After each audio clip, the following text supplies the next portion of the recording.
حي على الفلاح.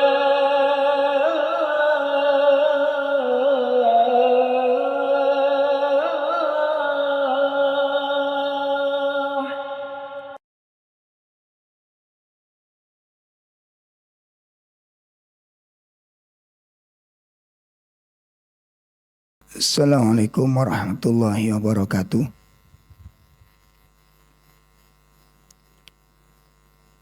Alhamdulillah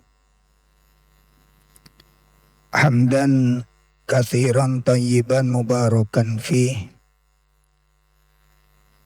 kama yuhibbu rabbuna wa yardah. Asyhadu an la ilaha illallah wahdahu la syarikalah wa asyhadu anna Muhammadan abduhu wa rasuluh. Ya ayyuhalladzina amanu taqullaha haqqa tuqatih wa la tamutunna illa wa antum muslimun. Allahumma salli wa sallim wa barik ala nabiyyina Muhammadin wa ala alihi wa ashabihi wa man tabi'ahum bi ihsanin ila yaumiddin, amma ba'd. Ikhwatul kiram, Bapak Ibu sekalian, jamaah salat duhur yang semoga dimuliakan Allah Subhanahu wa taala.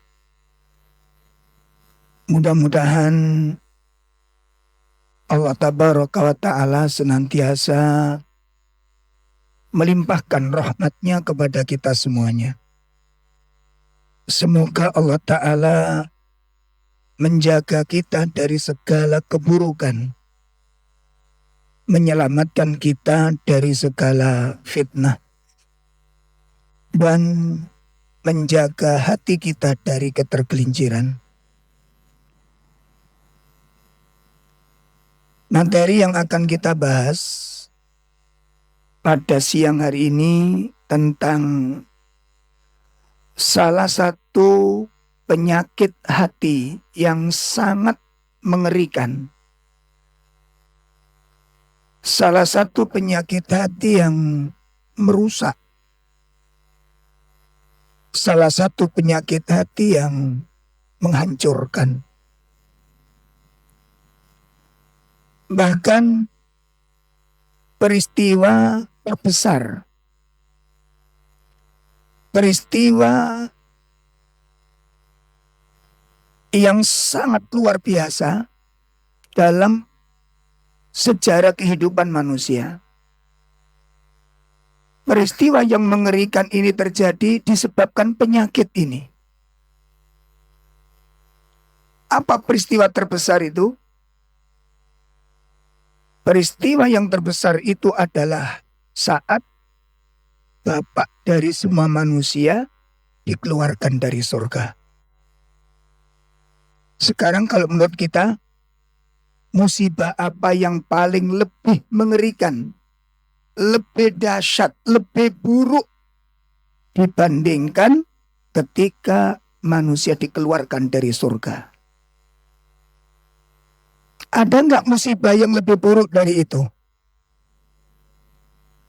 Ada nggak musibah yang lebih dahsyat dibandingkan seorang hamba dikeluarkan dari surga? Kita bisa bayangin orang yang sudah ditempatkan di surga itu sebaik-baik tempat.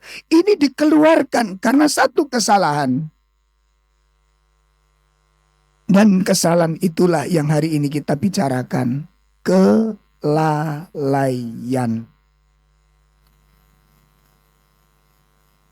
Ya, karena peristiwa inilah Nabiullah Adam alaihi salatu wassalam dikeluarkan dari surga. Kelalaian.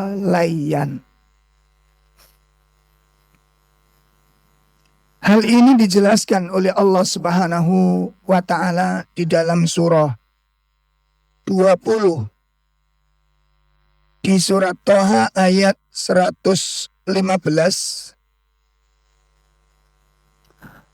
Surat 20 ayat 115 Allah Subhanahu wa taala berfirman, "Walaqad ahidna." A'udzu billahi minasyaitonir rajim. "Walaqad ahidna ila Adama min qabl. Fanasiya wa lam najid lahu azma." Dan sungguh kami telah memberikan pesan kepada Nabi Adam sejak dahulu. Nah, itu yang dimaksud sejak dahulu itu, sebelum Nabi Adam ditempatkan di dalam surga sudah diwanti-wanti. Sebelum Nabi Adam ditempatkan di surga sudah dipesan. Wa qulna ya Adam uskun anta wa zawjukal jannah wa kula minha ragadan haitsu syi'tuma wa la taqraba hadhihi syajarah. Itu pesannya. Itu wasiat dari Allah kepada Nabi Adam. Hai Adam, tinggallah kamu bersama istrimu di dalam surga ini. Semua yang ada di dalamnya nikmati. Semua makanannya silakan dimakan. Semua minumannya silakan diminum. Tapi jangan kamu dekati pohon ini. Jangan kamu dekati pohon ini. Ternyata apa kata Allah? Dilanjutkan di dalam surat 20 115. Fanasia. Sederhana jamaah. Nabi Adam lupa. Nabi Adam lalai dari pesan tersebut. Inilah peristiwa yang mengerikan. Inilah peristiwa yang mengerikan itu. Karena sebuah tragedi kelalaian. Lalai, sederhana jamaah. Lalai, sepele kelihatannya. Lalai, simpel kelihatannya. Tapi itu justru menjadikan sebab kemaksiatan yang luar biasa itu terjadi. Kelalaian. Dan kelalaian ini masing-masing orang punya potensi untuk lalai. Ulama, apa mungkin bisa terjadi kelalaian, tertimpa kelalaian? Sangat mungkin. Ulama yang lalai adalah ulama yang tidak menyampaikan tugasnya. Menyembunyikan ayat-ayat Allah. Tidak mengajarkan apa yang harus diajarkan. Karena takut ancaman manusia. Karena takut celaan manusia. Maka para ulama telah melalaikan tugas mulianya. Apa yang terjadi? Umat dalam ketidaktahuan. Ini yang mengerikan. Pemimpin ketika lalai, lihat. Apa enggak tahu tentang tugas? Tahu. Apa enggak ngerti tentang larangan? Ngerti. Namun lupa. Dan nanti jamaah sekalian, disebabkan satu kata, lalai. Masya Allah, kebohongan menjadi sifat kita. Pengkhianatan menjadi watak kita. Penipuan kita lantun terus menerus disebabkan satu kata, lalai.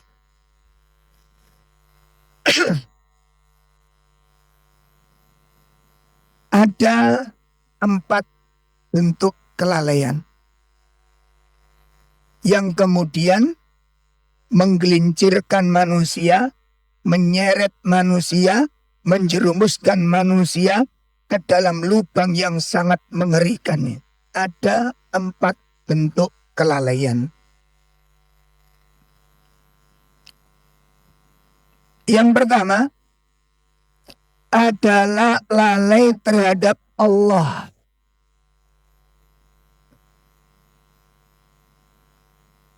lalai terhadap Allah. Ini yang pertama. Yang kedua, lalai terhadap tujuan utama diciptakan oleh Allah. Lalai yang kedua, lalai terhadap tujuan hidup.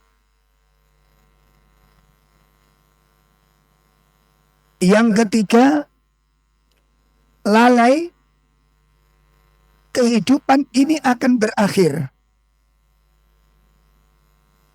Kita lupa tentang kematian. Lupa bahwa hidup ini tidak lama. Masya Allah, ini yang paling banyak korbannya. Ya, itu yang ke berapa tadi? Yang ketiga. Yang keempat, lalai adanya kehidupan setelah kematian.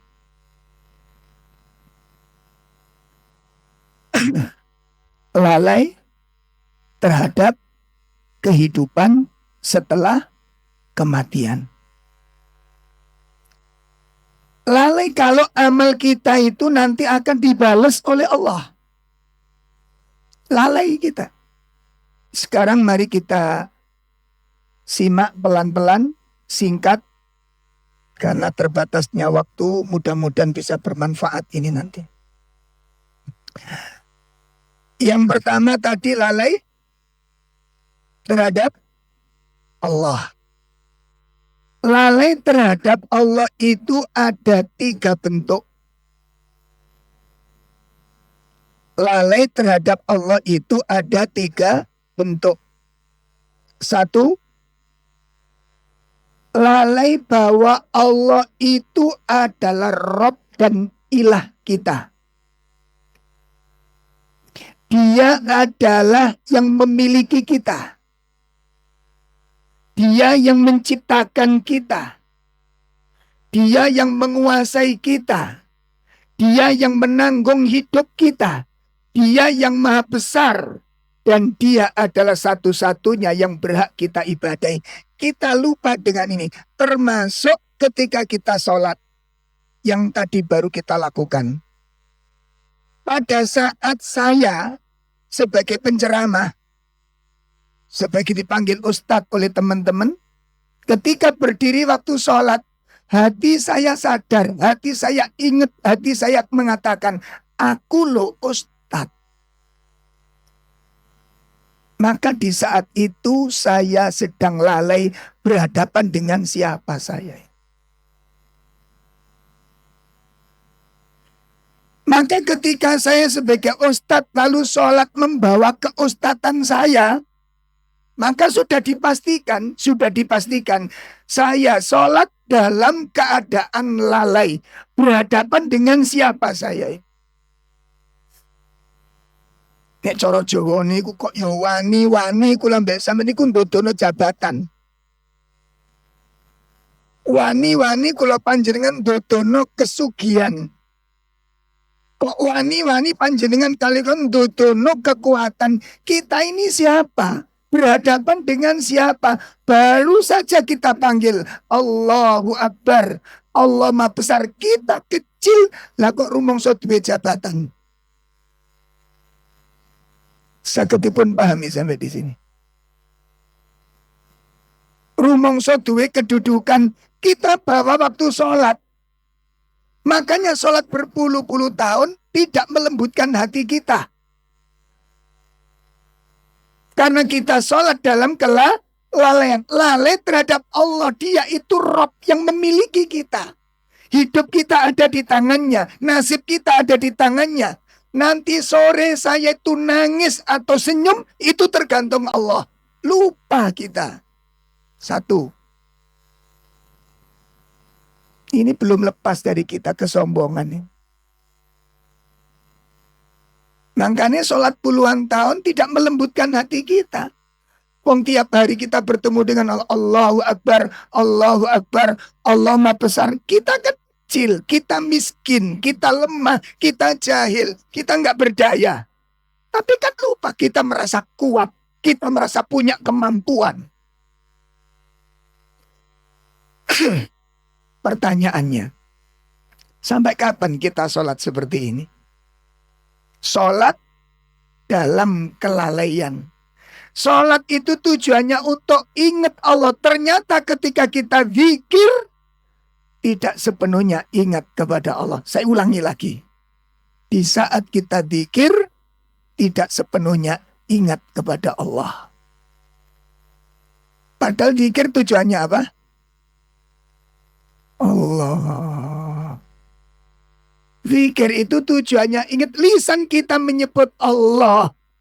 Tapi hati kita mengangkat kedudukan kita. Hati kita bangga dengan jabatan kita. Hati kita bangga dengan kekayaan kita. Hati kita bangga dengan keberhasilan kita. Lupa ini. Satu, ini bentuk lupa kepada Allah. Lupa bahwa Allah itu adalah Rabb.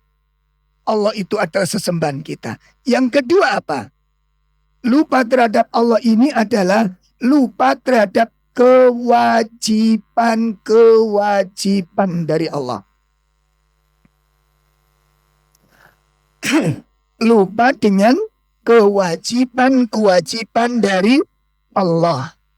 Allah Subhanahu wa taala mengingatkan di dalam surat 59 ayat 19.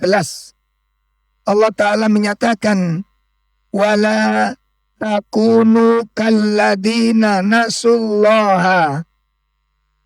Wala takunu kalladina nasullaha. Jangan kamu menjadi seperti orang-orang yang lupa kepada Allah. Maksudnya apa ini? Jangan kamu menjadi seperti orang-orang yang lupa kepada Allah. Itu artinya lupa dengan kewajiban yang Allah berikan kepada kita. Akibatnya apa? Karena kita lupa dengan kewajiban kita kepada Allah, fa'ansahum anfusahum. Allah menjadikan kita lupa kepada diri kita sendiri. Bentuknya apa? Allah jadikan seseorang lupa kepada dirinya sendiri. Itu artinya orang itu dilupakan untuk melakukan sesuatu yang bermanfaat bagi dirinya.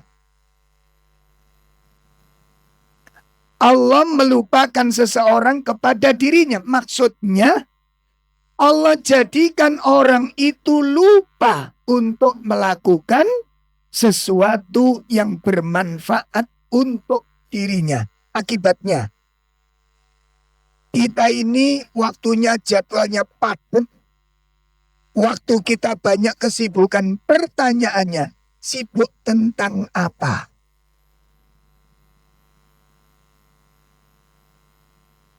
Orang memandang kita ini sibuk. Pertanyaannya, sibuk tentang apa? Apa bisa dipastikan? Kesibukan-kesibukan yang selama ini kita geluti, kesibukan-kesibukan selama ini yang kita lakoni, itu pasti membawa manfaat buat kita di sisi Allah Subhanahu wa taala kelak. Berapa banyak orang sibuk mendengar berita, sibuk menikmati berita, sementara kita tahu berita itu belum tentu benar. Leres napa mboten? Berita itu belum tentu betul, tapi kita menikmati berita-berita tersebut. Lalu kita lupakan ilmu. Ayo dievaluasi. Lebih sering mana kita mengkonsumsi berita dengan mengkonsumsi Al-Quran? Sebenarnya nggak usah ditanyakan itu. Allah, sampai kapan? Itu lalai dengan kewajiban. Banyak akhirnya kewajiban-kewajiban kita terlantar. Banyak kewajiban-kewajiban terabaikan. Banyak kewajiban-kewajiban kita carut-marut disebabkan kelalaian kepada kewajiban itu. Itu kelalaian yang kedua, lalai terhadap Allah. Yang ketiga, lalai terhadap Allah adalah lalai terhadap nikmat-nikmat Allah. Lalai yang ketiga adalah lalai terhadap nikmat-nikmat dari Allah. Nikmat mensyukurinya, nikmat mengungkapkannya. Untuk kita lupa terhadap nikmat, bukti yang jelas, bukti yang nyata kita lupa terhadap nikmat Allah ini apa? Satu, kita belum mencintai Allah dengan kecintaan yang benar. Ayo ditanya, ayo dievaluasi. Sudahkah kita mencintai Allah dengan kecintaan yang benar? Sudahkah kita mencintai Allah dengan kecintaan yang benar? Sudahkah kita mengagumi Allah dengan pengaguman yang benar? Dan sudahkah kita mengagungkan Allah dengan pengagungan yang benar? Bapak Ibu,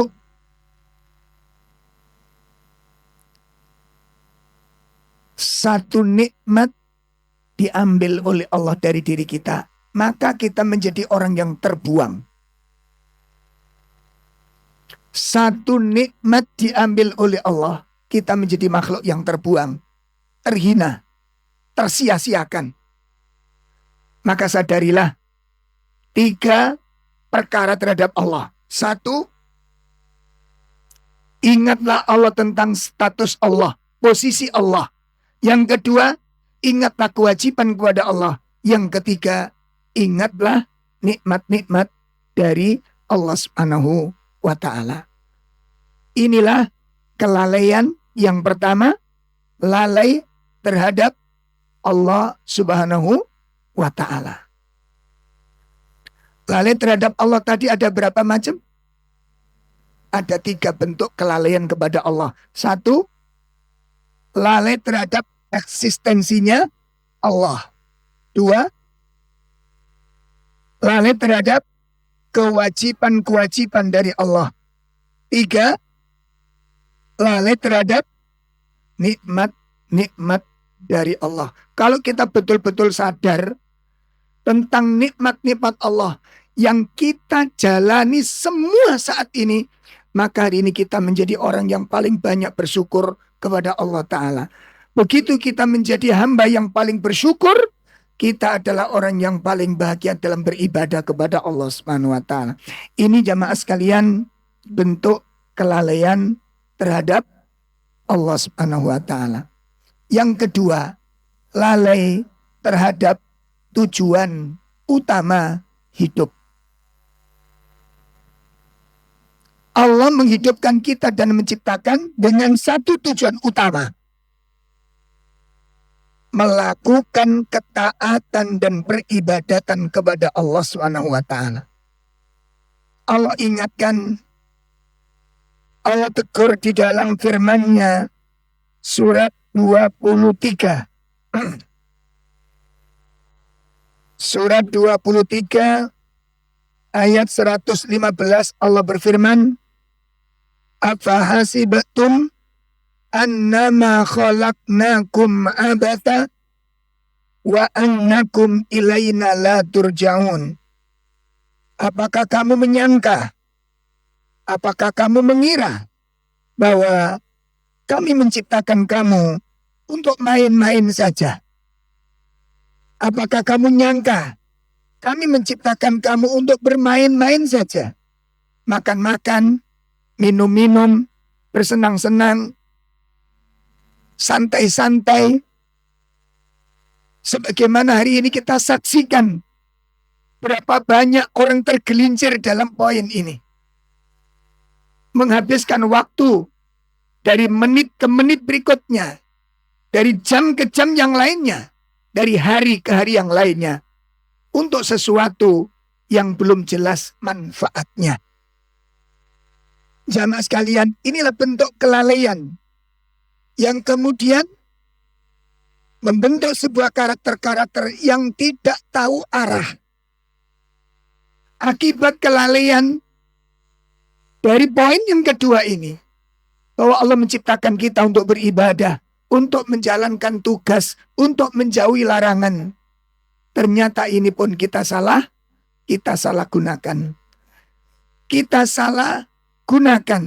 Lalu waktu yang ada, kesempatan yang ada, hanya untuk satu poin.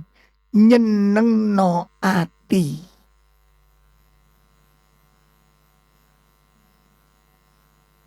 Menyenangkan hati. Akhirnya apa yang dicari? Hiburan-hiburan, tontonan-tontonan, kesenangan-kesenangan, makan-makan. Persis yang disebutkan oleh Allah di dalam surat 10 ayat 7. Surat 10 ayat 7.